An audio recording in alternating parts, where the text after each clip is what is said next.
بسم اللہ الرحمن الرحیم۔ سورہ بقرہ آیت نمبر 37۔ فتلقى آدم من ربه کلمات فتاب علیہ انہ هو التواب الرحیم۔ ترجمہ: پس حاصل کیے آدم علیہ السلام نے اپنی رب سے کچھ کلمات، فتاب علیہ تو اللہ تعالیٰ نے ان کی توبہ قبول کر لی، انہ بے شک وہ هو التواب خوب توبہ قبول کرنے والے، الرحیم رحم کرنے والے ہیں۔ تلقی تلقی سے ہے بمعنی کسی چیز کا استقبال کرنا، لیکن یہاں پر مراد ہے حاصل کرنا۔ تو آدم علیہ السلام نے اپنے رب سے کچھ کلمات حاصل کیے۔ اس کی وضاحت یہ ہے کہ جب آدم علیہ السلام نے اس درخت سے کھا لیا تو ندامت ہوئی اور احساس ہوا کہ یہ نہیں کرنا چاہیے تھا، تو کافی پریشان ہوئے۔ توبہ کے کلمات سوچ نہیں رہے تھے کہ کن الفاظ سے اللہ تعالیٰ سے معافی مانگے، تو اللہ تعالیٰ نے مہربانی کی اور خود ہی آدم علیہ السلام کو وہ کلمات سکھا دیے۔ باقی وہ کلمات کون سے تھے؟ تو اکثر مفسرین کے نزدیک وہ کلمات یہ تھے: ربنا ظلمنا انفسنا وان لم تغفر لنا وترحمنا لنکونن من الخاسرین۔ اے ہمارے رب، ہم نے اپنے آپ پر ظلم کیا۔ ربنا ظلمنا انفسنا، اپنے آپ پر ہم نے ظلم کیا، اگر آپ نے ہمیں معاف نہ کیا، ہم پر رحم نہ کیا تو ہم نقصان پانے والوں میں سے ہو جائیں گے۔ جب توبہ کے کلمات آدم علیہ السلام نے کہے تو فتاب علیہ، اللہ تعالیٰ نے ان کی توبہ قبول کر لی۔ اس کی وضاحت یہ ہے کہ جب آدم علیہ السلام نے اس درخت سے کھا لیا تو کافی ندامت ہوئی اور پریشانی ہوئی، لیکن دل میں کچھ آ نہیں رہا تھا، کچھ کلمات توبہ کے آ نہیں رہے تھے کہ وہ ان کے ذریعے معافی مانگے، تو اللہ تعالیٰ نے خود ہی مہربانی فرمائی اور توبہ کے کلمات ارشاد فرما دیے، سکھا دیے۔ وہ کون سے کلمات تھے؟ اکثر مفسرین فرماتے ہیں وہ کلمات یہ تھے: ربنا ظلمنا انفسنا وان لم تغفر لنا وترحمنا لنکونن من الخاسرین۔ اے ہمارے رب، ہم نے اپنے آپ پر ظلم کیا، اگر آپ نے ہمیں معاف نہ کیا، رحم نہ کیا تو ہم نقصان پانے والوں میں سے ہو جائیں گے۔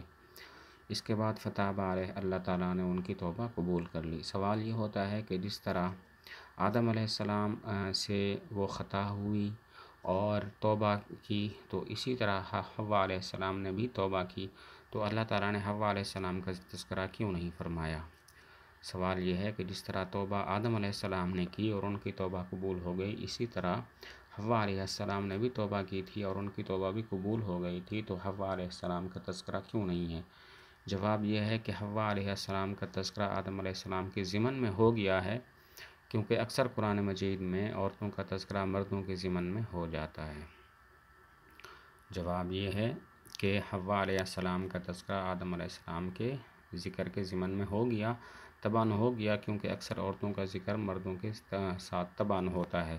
انہ هو التواب الرحیم، اللہ تعالیٰ خوب توبہ قبول کرنے والے ہیں۔ اس سے اللہ تعالیٰ اور دیگر بادشاہوں کے درمیان فرق واضح ہو گیا۔ دیگر بادشاہ ایسے ہوتے ہیں، ان سے معافی مانگے تو معاف کر دیتے ہیں، دوبارہ معافی مانگے تو بھی ہو سکتا ہے معاف کر دیں، لیکن اگلی مرتبہ کوئی معافی مانگے جرم پر تو وہ معاف نہیں کرتے، اس لیے کہ ان کی طبیعت ہی ایسی ہوتی ہے کہ وہ بار بار معاف نہیں کر سکتے، بخلاف اللہ تعالیٰ کے کہ اللہ تعالیٰ ایسے نہیں ہیں۔ اللہ تعالیٰ کا معاف کرنا کسی مضرت کو ختم کرنے کے لیے، نقصان کو دور کرنے کے لیے یا نفع حاصل کرنے کے لیے نہیں ہوتا، بلکہ محض اپنا فضل اور احسان ہوتا ہے۔ ایک دفعہ غلطی کریں، معافی مانگے، اللہ معاف کر دیتا ہے، دوبارہ غلطی کریں، معافی مانگے، اللہ معاف کر دیتا ہے۔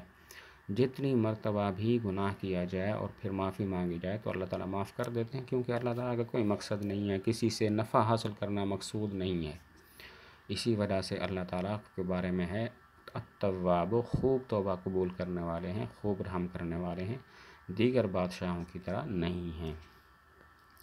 ترجمہ کرتے ہیں: فتلقی، پس حاصل کیے آدم علیہ السلام نے، من ربہ، اپنے رب سے، کلمات، فتاب علیہ تو اللہ تعالیٰ نے ان کی توبہ قبول کر لی، انہ بے شک وہ هو التواب خوب توبہ قبول کرنے والے، الرحیم رحم کرنے والے ہیں۔